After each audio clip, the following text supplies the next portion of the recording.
Hi, thank you for joining me. This is Anna at Soul Space, and today I'd like to talk about something I call love letters to myself.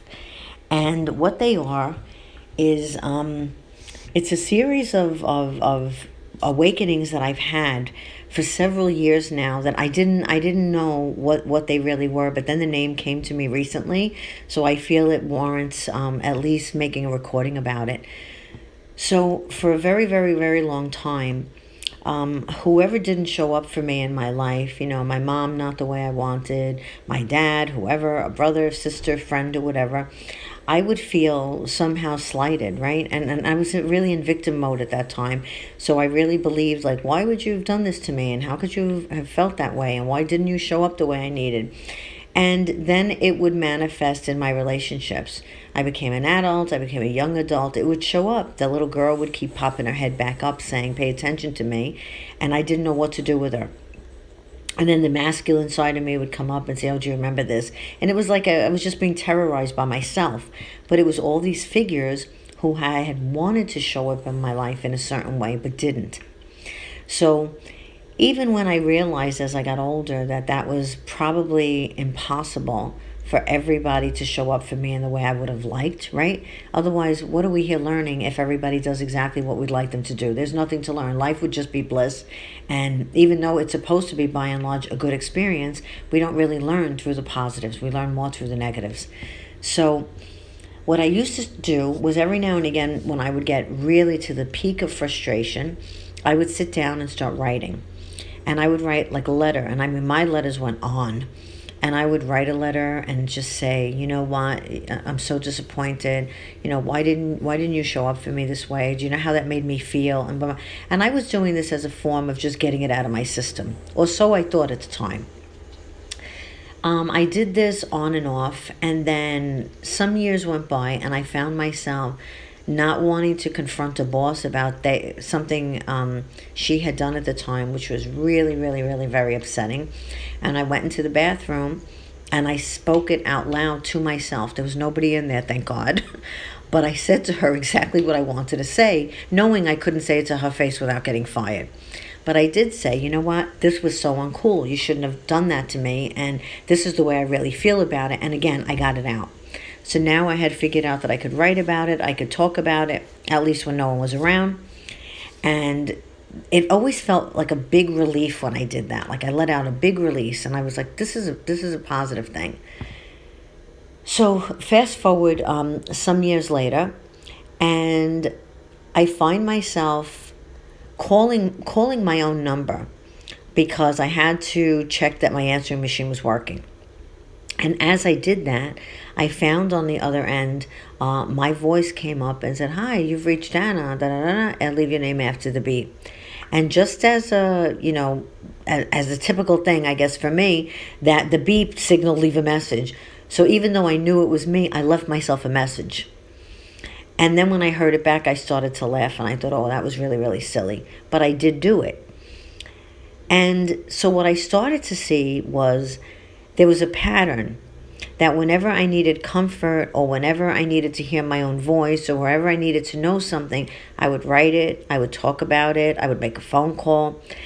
And the ironic thing is, when I looked back at what I had actually said, I realized it actually wasn't me who was replying. So there was a higher me, there was the spirit me who was actually saying, yes, where were you when I needed you? And why did you leave me? And do you know how I felt? That was coming out.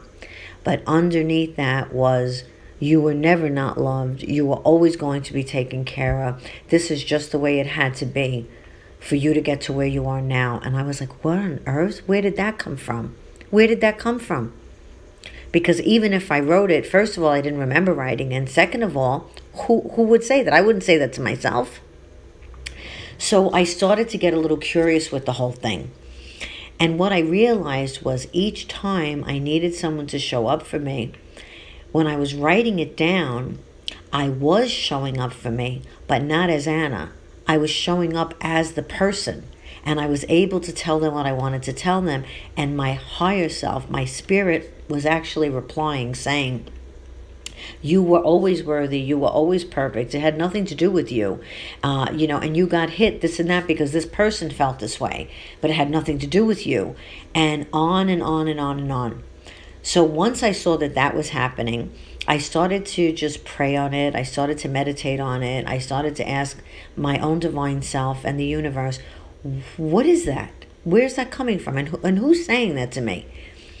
And the reply I got back was love letters to myself. And I said, okay, well, that's a great love letters to myself, but what does it mean? And that's why I'm naming this episode Love Letters to Myself, because each of us, whenever when we feel slighted, and it can be something as deep as a real family wound, as something as a personal thing when you were a child, to something that a boss does, or a job raise that you didn't get, or an achievement in life that you didn't achieve, or you did achieve and how somebody else made you feel. What I would suggest that you try and do, if you want to heal in another way, say you're not going to therapy, right? And you've got nobody to talk to, or you do, but you don't feel like you're getting any benefit. What I would suggest that you do is take some time and write it out, talk it out, leave yourself a message, and then go back and listen. What I discovered was that not only was I answering, I was being answered, I should say. I wasn't answering. Anna, me, human Anna, was putting out the hurt and where the hell were you, or why'd you do that? And higher Anna, the soul Anna, the real Anna, was actually answering what I needed to hear. And little by little by little, I was able to put those things to rest. And now they don't rise for me anymore at all, because they've all been taken care of. Then there became a series of phone calls, and it was, like I said, me calling myself to leave a message just to see if my answering machine was working. And then I realized, I had actually wanted a phone call. So I wound up saying to myself on the phone, hey, Anna, how you doing? Just wanted to let you know I was thinking about you, and I love you very much. And, I'm really proud of what you're accomplishing. And, your way of being zany and crazy and a little spacey and this and that is really, really perfect. I love having a friend like you. And it was so incredibly perfect, because when I heard it back, I thought, wow, I would have loved for somebody to say that to me during my life. I would have loved to have a friend who thought of me like that, or a family member who thought of me like that, because what I got was always the opposite. So I realized, who was it that said those things to me? It was me, but those were the things I had wanted to hear, but had never actually heard.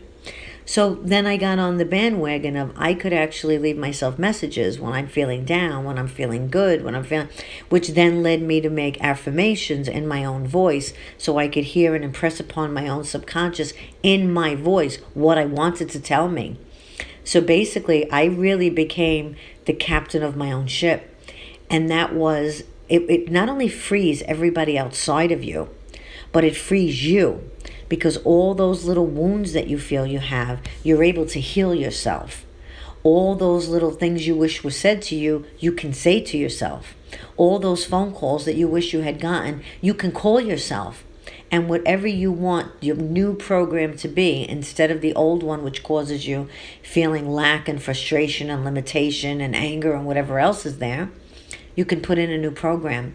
And I promise you, when you start doing this type of thing, you may do it once and feel awkward. You may do it twice and feel, by the time you've done it a handful of times, you're going to be seeing somebody else talking back to you. And you will know that your higher self, your soul self, your divine self that is perfect at all times will be giving you answers.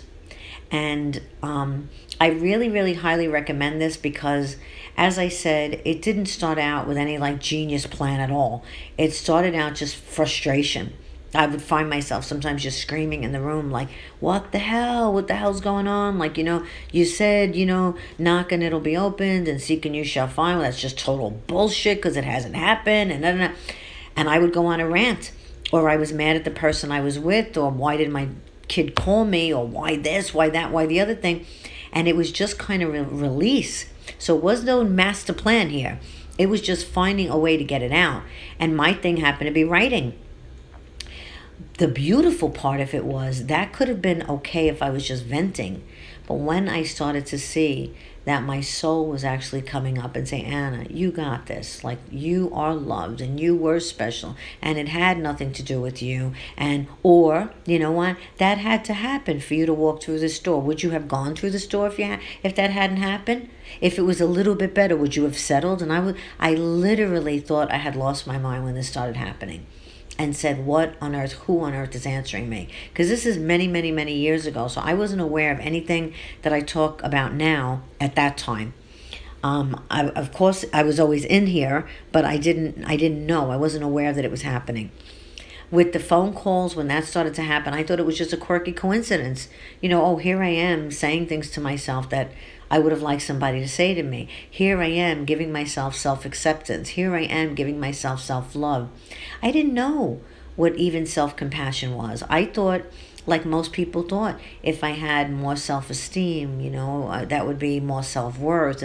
But I didn't realize that what that tied into was me having to prove again to somebody that I was worthy because I achieved this, or even I was a good mom, or I ticked the box, I was a good daughter, I was a good worker, I was a good spouse, whatever the hell I was, or wasn't. So again, was that really self-esteem? Was that really self-love? No, that was success in some way to show other people that I had done it. And in some way, it validated me in my own mind. But what I didn't know was that true self-compassion means I don't need to be anything to anybody, and I'm still perfect just as I am, just as all of you are. So that was a big eye-opener for me as well. So the love letters to yourself, they can be love notes to yourself, love letters to yourself. They can be Skype conferences with yourself. They can be Zoom meetings with yourself. It could be anything from a second phone call to yourself to a text to yourself. That's another thing I found that was really, really funny. I started texting myself, and I went to text myself a picture one day so I would have it in my little message thing, and I saw the picture came up, and then I wanted to remind myself something, and I sent myself a reminder, and then all of a sudden I found myself saying things like, how you doing today, kiddo? What's on your agenda? You're kicking ass out there, right? Good for you. And I would laugh when I would see it, but it also made me feel good. It's kind of like mirror work of trying to get to know yourself in a way other than we normally get to know ourselves, which is very, very limited. But for most people, looking in the mirror and talking to themselves and saying, I love you, and, you really are doing amazing, or, you've got this, that seems harder to do at the beginning, because other than to look on to put on makeup or to brush our teeth or something, we don't really look in the mirror. But this is a kind of mirror work of doing your own self-love, your own self-compassion, but in a way that can come out in many forms. Just like there's many forms of meditation, there's many forms of communication. And one can be visual, you look in the mirror. Another can be auditory, you hear your own voice telling you whatever it is you want to tell yourself, whatever it is you didn't hear. So you had a husband or a wife who never told you you were pretty or you were handsome, never said that they found you attractive, never wanted to. Well, you know what? Who better than your own voice to say, you know what? You are actually very attractive. You're very, very beautiful, and you are very, very handsome, and you're very, very worthy. Why not? Why not? What about that teacher who said you were never going to get to be anybody because you weren't smart enough? What about that same thing coming back in your own voice saying, wow, look at you. You really proved her wrong, didn't you? Look at how good you are. Look at how smart you are. Look at how much you did. Look at how you've made it, right? And we give ourselves that. And we can do it by text, by, like I said, by any which way you want. You want to write it, you want to talk it, you want to sing it to yourself, you want to draw it on a wall in a painting to yourself. But be whoever you need yourself to be. So we can really get out of the way. And first of all, it does two things. It helps us stop finger pointing that somebody else did something to us, right? You did this, you did that. Everybody did the best they could at wherever they were at that moment in time for their level of perception. So nobody really did anything to us at all. They did them and we did us. And we all, yes, we hurt each other, we love each other, we betray each other, we're loyal to each other. We do all these things, but actually every single thing that we encounter, every single person we meet is always teaching us something, and we are always teaching, and we are always learning, and they are always learning. So nothing is as it shouldn't be. But for while we still have the human belief that this is happening, I would suggest that you do a little bit of self-compassion, self-love, and write some love letters to yourself. Put them away in your heart. Take care of all those little wounds that you have, and just say, wow, you know what? I'm sorry you were hurt like this, but I really do love you, and you really got so strong because of that. Imagine if you had settled. Like, give yourself those little pep talks and see what happens. And then read back, look back, listen back, look at the drawing back, hear the conversations back, and you'll notice that after you speak, there's somebody else talking. There's somebody else reaffirming. There's somebody else putting that stamp of validation, co-signing off on what you just said. And that's you. That's your spirit self saying, you've always had this and you will always have it. You're having a human experience, and how you're learning is through all these valleys. But you know what? I'm going to teach you a new way to heal, so we don't take that into our next week and into our next month and into our next year and into that. We could wrap it up right there. Ah, I got you. Oh my God, that was beautiful. Thank you. Or even if on the other side, we want to say, I'm sorry, right? So we did something wrong in life and we hurt somebody and we'd like to say, I'm sorry. We could also write a note or say that, wow, I really was a shithead. I really did something that I know I hurt you, and I am really, really, really very sorry. You may never get to see the person. The person may not even be here anymore. They may be in another sphere, another lifetime. They could have transitioned to the other side. Anything could happen. But you could leave a message to yourself and apologize. You could forgive that person for what they did. You could leave a little letter of forgiveness for you and for them. You could forgive the betrayal, and you could, on both sides, on one side, whatever it is you want, however it is in your life experience. Remember that the more we learn to do self-healing and self-compassion, not only the more we have it for ourselves, but the more we extend it. And the more we extend it, the more we get it back for ourselves. So any of these practices, love letters to yourself, self-compassion, kindness, self-care, not judging, not making assumptions, not letting anger take over, being watchful of the ego, being infinitely kind. And remember that everybody at one point or another was a little baby. Everybody, from the most ridiculous serial killer to the person doing the most amazing things on the planet. At one time or another, everybody was a little innocent child. For those who flourished, God bless, wonderful. And for those who didn't, they got a bad download somewhere along the way. They took a wrong step somewhere. Somebody taught them that it wasn't safe. Something happened. And do we really just keep judging somebody for who they are right now? Or do we go beyond that and say, you know what? I'm going to see this person as a little baby, and I'm going to know that at some point or another you were sheer perfection. And I know that underneath this whole act that you're presenting here in front of me, you are still perfect.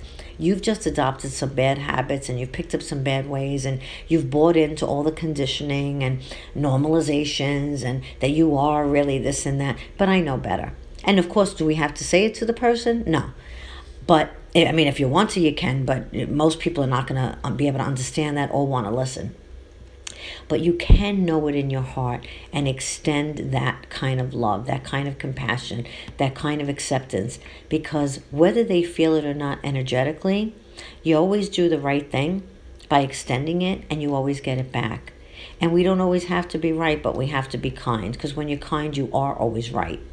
So try and do that, and the more you extend it, I promise you, you're going to reap the benefits of it yourself and say, wow, in being helpful, I was so helped. In being loving, I was so loved. In being truly compassionate, I received so much compassion.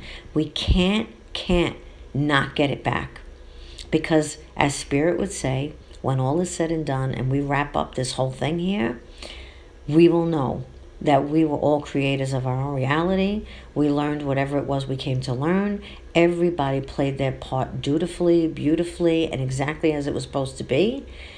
And what we can do is we can step into our power and just say, I am feeling limited. I'm feeling stuck. What can I do to help myself? I'm going to read this person's book. I'm going to watch this person's video. I'm going to go check out where I'm being, inspired to go check out. And I'm going to learn how to heal these parts of me. because that's what we're here for. We are here to heal those parts of ourselves so we remember who we really are. And then we don't need to ever do this again. We've got it. So try the love letters from the universe, the text, the messages, the audio, the Skypes, the whatever it is you want to do. And I hope you get some benefit out of it. All right. So thank you very, very much for listening. I wish you all a good day or night, depending where you are. And I'll talk to you tomorrow. Okay. Thank you. Bye-bye.